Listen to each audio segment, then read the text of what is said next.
C'est intéressant comme vous présentez ça parce que d'abord vous avez dit un truc très intéressant, c'est vous avez dit une fois qu'on me l'a posé sur le ventre, voilà, la journée était finie, je voulais rentrer chez moi et puis me reposer et puis me réveiller, hein, comme si tout ça, ça s'était passé endormi, comme si c'était de toute façon toujours pas accessible, c'est-à-dire bon, ça existe, le bébé il est là, il est sur mon ventre, je l'ai touché, mais bon, je suis dans le sommeil, je suis dans autre chose, on va se réveiller, on va passer à autre chose.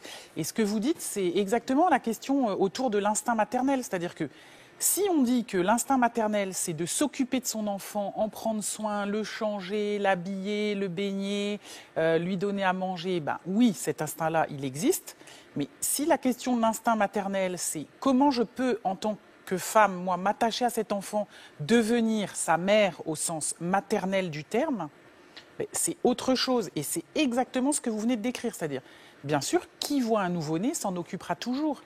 Est-ce que pour autant je vais me projeter en étant sa mère? Pas nécessairement.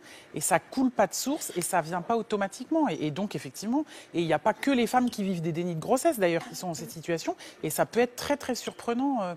Pour les femmes qui, elles, n'étaient pas dans une situation de déni, mais bon, a fortiori, le déni massif comme vous l'avez vécu, c'est-à-dire n'avoir pas pu accéder à l'idée que vous étiez enceinte pendant 9 mois et vous retrouver en première situation avec un bébé sur le ventre, c'est vrai que bon, là, le choc, il est d'une brutalité absolue.